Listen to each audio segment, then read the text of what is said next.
다음은 민주당의 강하다 유승민 후보입니다. 예, 유승민입니다. 어떤 방침으로 한반도의 비핵화와 평화 정책을 이뤄내야 된다라고 보시는지.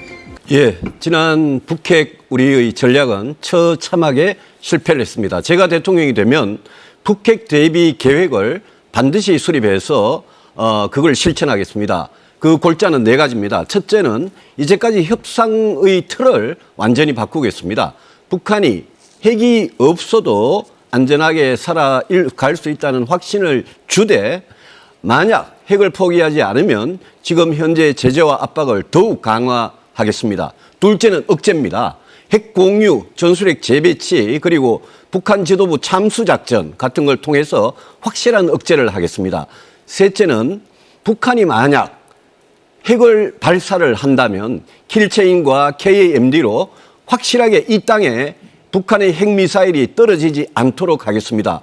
마지막으로 우리나라는 스위스보다도 더 강력한 핵 방호 능력을 가지고 그걸 건설해서 국민의 생명과 안전을 철저하게 지켜드리겠습니다. 네. 우리 홍준표 후보님 질문하겠습니다. 홍 후보님께서 최근에 울산에 가셨더라고요. 신고리 원전에. 그래서 그 고리 원전을 북한의 핵 공격으로부터 원전을 보호하기 위해서 아이언돔을 그 고리에 하겠다 이렇게 말씀하셨더라고요. 그렇습니다. 근데 아이언돔이라는 그거는 북한의 장사정포나 방사포로부터 우리 수도권을 방어하는 거고 원전을 지키기에는 전혀 그게 도움이 안 되는 거거든요. 그래서 왜 그렇게 말씀하셨습니까? 그거는 아니죠. 아이언돔이라는 것은 장사정포나 거기에 방어하는 것도 있지만은 미사일 방어하는 것도 있습니다. 아닙니다. 우리가 지금 하고 있는 아이언돔, 이스라엘의 아이언돔도 그렇고 우리나라 아이언돔도 주로 북한의 240mm 방사포나 170mm 야포가 그게 장사정포가 우리 수도권을 공격할 때 그거를 격추시키기 위해서 아이언돔을 하는 겁니다. 그런데 원전은요, 홍 후보님, 원전은 비행기가 거기 갔다가 들이박아도 원전은 파괴되지 않습니다. 그다음에 북한의 방사포나 장사정포 같은 거로 그걸로 이렇게 부서질 파괴될 원전이 아닙니다. 원전은 핵무기로 파괴되는 겁니다. 그 핵무기로 오는 탄도미사일을 방어하려면 우리 울산이든 뭐 영광이든 뭐 울진이든 어디든 패트리어트나 우리 LSAM이나 MSAM이나 사드나 이런 걸로 방어를 해야 되거든요. 그래서 울산에 가셔가지고 아이언돔으로 원전을 방어하겠다 이런 게 제가 보기에는 영 아닌 것 같은데. 아니 지금 말씀하신 그대로입니다. 아니 아이언돔을 말씀하시는 아이언돔을 만든다는 것은 이스라엘이 미사일 방어 체제를 도입하겠다 그 뜻입니다. 아니 이스라엘이 미사일 방어 체제 그 아이언돔이라는 거는 하여튼 수도권에 장사정포나 방사포를 하는 거지 그거는 원전을 방어할 수가 없다는 거를 제가 거듭 확인을 좀 드립니다. 그러면 나중에 또 하기로 하고요. 우리 윤석열 후보님 모두 말씀 잘 들었습니다. 윤석열 후보님께서는 핵 공유하고 전술핵 재배치를 지금 찬성하시는 건지 반대하시는 건지 모르겠는데요. 제가 물어볼게요. 윤석열 후보님이 불과 얼마 전에 9월 22일 날 발표하셨던 공약에 윤석열 후보님 이렇게 성함으로 된 공약입니다. 거기에 국민 안전이 위협받을 경우에는 전술핵 배치 핵 공유를 미국에 강력히 요구하겠다 이랬고 그 다음 날 중국하고 미국에서 이걸 비판을 하니까 9월 27일에는 우리 후보님 그 대변인들이 윤석열 후보는 북핵 대응에 관해서 핵 공유 및 전술핵 배치에 대해서 분명히 반대하고 있습니다. 이렇게 이야기를 했어요. 여기 불과 5일 사이인데 공약을 후보님 성함으로 된 공약 보도자료에 분명히 미국의 핵 공유와 전술핵 배치를 요구한다고 그래놓고 이걸 또 반대한다고 그러시니까 어느 게 진짜 우리 후보님의 입장이신지 좀 설명을 부탁드립니다. 똑바로 안 읽어보신 모양인데. 아니요, 읽어봤습니다. 기본적으로 자꾸 안 읽어봤다 그러시는데 읽어봤습니다. 제가 답변하겠습니다. 이 전술핵 배치나 핵 공유는 북한에도 핵 보유를 사실상 인정해 주는 꼴이 되고 대북 제재 결의를 다 무력화시키는 거기 때문에 미국과의 확장 억제를 더욱 강화하는 것이라고 분명히 얘기를 했고, 그리고 지금 핵공유나 전술핵 배치는 미국 정부도 동의하지 않습니다.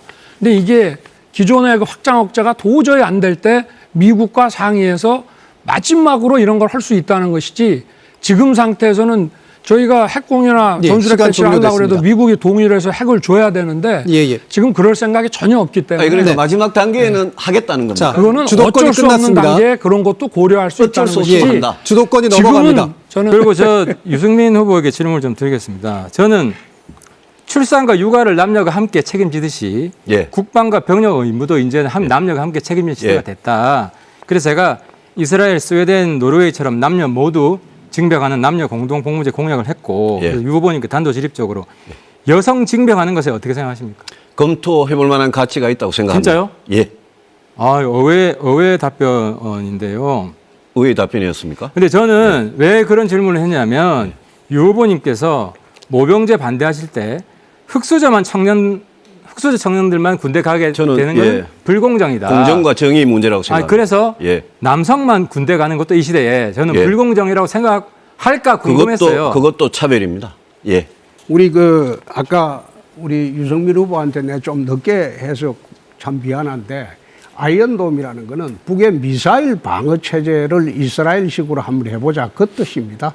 그러니까 아이언돔이 이스라엘식 아이언돔이 아니고 네. 우리 미사일 방어 미사일 방어 체제를 전체를 해보자. 아이언돔이라고 말씀하셨다. 그렇습니다. 예. 예, 시간 그럼 종료됐습니다. 아이언돔이라는 이름은 조금 안 어울리는 예. 것 같습니다. 이러한 우리 국민들을 대신해서 오적을 발표를 했는데 우리 유승민 후보께서는 어떻게 생각하세요? 저는 더 있는 것 같은데요. 그 오적에 대해서는 정말 나쁜 사람들이라고 생각하고, 저는 대법관 출신 또 검찰의 중수부장 출신이 이런 썩은 비리에 연루되어 있다는 게 정말 제가 대통령이 되면 전부 다 감옥 집어넣겠습니다. 싹쓸이를 해야죠. 싹쓸이를 해야 되고, 개별적으로도 하나를 더 말씀을 드리면 이 박영수 특검은 엊그제도 박근혜 대통령을 45년을 구형했다고 나무랬는데, 구형을 한 거는 나무랄 수는 없죠. 팰리세이드 정설을 반대하는 노조 때문에 지금 상당히 어느 자동차 회사가 고충을 겪고 있어요. 네. 이게 경영권 침해 아닙니까? 정서를 반대하는 건 경영권 침해죠. 그렇죠. 예. 라인 정설을 반대하기 때문에 예. 이 자동차가 지금 불티나게 팔리는데도 주문을 하면 1년가량 기다려야 된다고 합니다. 수출도 지금 밀려 있고. 그 라인의 전환 배치를 예. 그거를 함부로 그렇게 저는 노동자들이 반대해서는 안 된다고 생각합니다. 그러니까. 예. 그러니까 노조에서 이렇게 경영권까지 이래 간섭하는 이런 세상이 됐는데, 이 노조를 어떻게 해야 좋겠습니까? 저는 그 부분에 대해서 노조가 이 요구할 수 있는 부분을 우리 법체계상 굉장히 분명하게 하고, 그걸 선을 넘는 부분은 그거는 허용을 하면 안 된다고 생각합니다. 그런데 그게 이제 지금 아마 이 특정 자동차 회사 말씀하시는 것 같은데, 그 노조가 굉장히 유명하죠. 그런 걸 그렇죠. 선을 넘는 걸로 유명하죠. 그 노조가. 그래서 예. 이 자칫하다가 디트로이트 같이 될 가능성도 있다 이겁니다. 예, 그렇습니다. 예. 그래서 강성노조의 이 폐악은 우리가 지금 막아야 할 때입니다. 우리 안상수 후보님한테 묻겠습니다. 송도 신도시 개발을 가능하게. 예, 우리 윤석열 후보님 묻겠습니다. 지금 공무원 연금 받고 계십니까? 아직 못 받고 있습니다. 예, 연령이 안 됐어요. 예. 그게 그 뭐- 국민연금도 받고 안 받고 계시고 공무원연금 안 받고 계시죠, 그죠? 네. 국민연금하고 공무원연금하고 이거를 통합하는 데 대해서 어떻게 생각하십니까? 글쎄, 장기적으로는 예.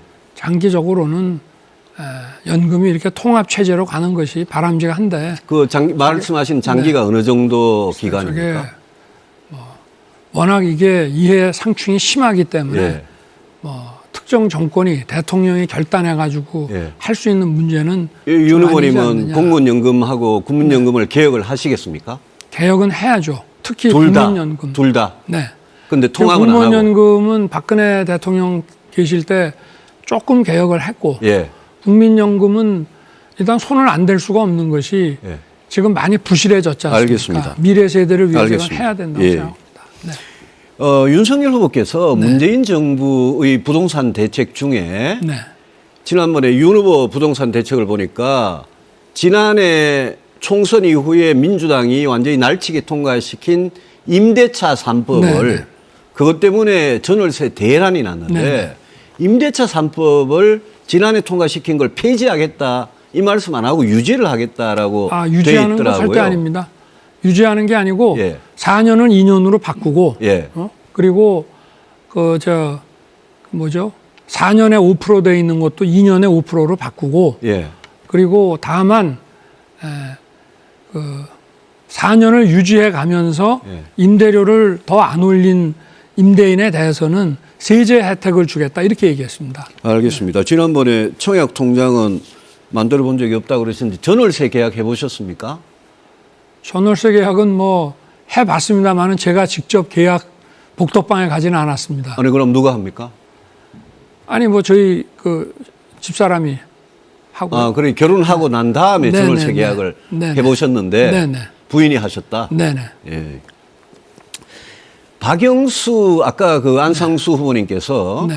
대장동 화천대유 게이트 사건에 박영수 특검이 그분이 지난번에 수산업자한테 외제차도 얻었다고 이번에도 또 나오고 이분이 굉장히 그 비리의 덩어리 같은데 아까 대장동 오적이라고 이야기했는데 박영수 특검이 돼가지고 수많은 검사 중에 우리 윤석열 후보를 콕 집어가지고 수사팀장을 시킨 거는 박영수 특검하고 중수부 계실 때 관계가 굉장히 깊었습니까? 뭐 그 당시에 여러 가지 그 현대자동차 사건을 비롯해서 예. 그런 사건들을 했기 때문에 같이 수사를 하고. 네. 그리고 굉장히 개인적으로 가까운 사이시고요. 그렇습니다. 아무래도 제가 박영수 특검에 대해서 지금 비리가 나오는 데 대해서 어떻게 생각하십니까? 저도 하여튼 그 진행 과정을 지금 지켜보고 있습니다. 어떻게 생각하십니까? 글쎄 좀 아까 저 권순일 대법관에 대해서는 굉장히 비판을 하셨잖아요. 그러니까 지금 거의 같은 케이스 같은데. 화천대유의 고문으로 있다가 특검이 시작되기 전에 아마 그만두셨던 것 같고. 알겠습니다. 그러니까 변호사로서 그건 잘 모르겠고. 예, 뭐그 딸의 문제에 대해서 그 정도면 됐습니다. 예. 그 윤석열 후보 한 가지만 좀 네. 부탁합니다. 질문 이동하실 시간입니다. 지난번에 제가 대장동 게이트 이거 판검사 연루된 판검사에 대해서 정말 썩어 빠졌다 네. 이렇게 이야기했더니 판검사를 욕하지 마라 그러면서 저희 돌아가신 아버지하고 저희 형 이야기를 하고 또 윤 후보 캠프에서 제 딸 이야기를 하던데 가족은 좀 건드리지 맙시다. 아니 다른 사람도 다 가족이 있는 사람입니다. 아니 진짜 제가 윤 후보님 부인하고 장모 예? 그 수많은 비리가 나도 제가 말 한마디 안 했습니다. 벌써 이렇게 얘기하시네요. 아니요. 진짜 이야기해 볼까요? 하세요. 예? 질문 시간 아니 얼마 안 그 왜 남았습니다. 가족을 그렇게 건드리고 그럽니까? 아무 왜- 잘못도 없는데. 아니 지금 여기 우리 예. 최재형 그 후보님도 다 존경받는 알겠습니다. 법관이었고. 예, 제 질문 시간 다 됐습니다. 예. 그런 식으로 홍준표 매도하시면 후보님, 안 되죠. 여성 그 정책 곧 발표하신다고 기대하시라고 그러시더니 언제 하십니까? 그거는 좀 이따가 하려고 그래요. 좀 이따 언제 하십니까? 전문가들이 이래 가져오는 걸 보니까 저하고 생각이 안 맞아서 저는 홍 좀 후보님, 조율해서 하려고. 홍 후보님 같은 상남자가 발표하는 여성 정책에 대해서 굉장히 기대를 많이 하고 있는데 곧 좀 발표하시죠. 미리 내 보여주고 성인을 받겠습니다. 예, 알겠습니다. 네. 주도권 토론, 자유주제에 관련된 주도권 토론도 이렇게 종료가 됐습니다. 자, 그럼 유승민 후보께 드리는 질문인데요.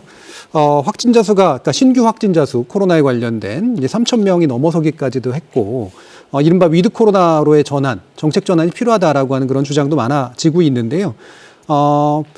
여기 지금 일상적인 경제 사회 활동을 용인하는 그런 이제 유럽식 방식이라든가 미국식 방식 같은 것에 대해서 아무래도 자영업자들도 좀 선호하는 그런 분위기이긴 하는 것 같습니다. 하지만 이 위드 코로나로 전환하기 위해서는 중요한 어떤 정책적 전제 조건들이 있을 텐데요. 어떤 것들을 생각하고 계신지 한번 여쭙겠습니다. 많은 시민들께서 또 소상공인 자영업자들께서 위드 코로나로 빨리 전환하기를 이렇게 절실하게 바라는 건 너무나 잘 알고 있습니다. 그런데 그 관건은 저는 백신 접종률이라고 생각을 합니다. 백신 접종률이 최소한 70% 이상은 돼야지 할 수 있는데 그렇게 빨리 못 간 거는 저는 전적으로 문재인 정부의 백신 확보 실패 탓이라고 생각을 합니다. 그리고 위드 코로나로 간다고 하더라도 마스크를 함부로 이렇게 벗는 그런 집단 면역 실험을 하는 거는 저는 굉장히 조심을 하되 지금 자영업자 소상공인들께서 제일 고통받고 있는 게 비합리적이고 모순된 규제입니다. 그래서 70% 백신 접종률이 이루어지기 전이라도 영업시간의 제한이나 인원수 제한이나 업종별로 여러 가지 규제나 지역별 제한이 이런 데에 있어서 비합리적이고 모순된 규제는 그거는 빨리 없애는 게 좋겠다라는 생각이고 저는 제일 중요한 거는 그 자영업자들에 대한 손실보상을 헌법에 나오는 대로 소급 적용하자. 그거는 제가 대통령이 되면 꼭 해드리겠다 말씀드리고 싶습니다. 네. 예, 대장동 게이트는 이재명 게이트입니다. 그런데 이재명 지사와 민주당은 지금 특검과 국정조사를 계속 거부하고 대선 때까지 그냥 질질 끌려고 하고 있습니다. 저 유승민이 대통령이 되면 반드시 이 대장동 게이트에 연루된 법조인 출신들 포함해서 이재명 지사와 그의 최측근들 불법과 비리를 밝혀내고 불법 있는 사람들은 저는 감옥에 쳐넣겠습니다. 믿어주십시오.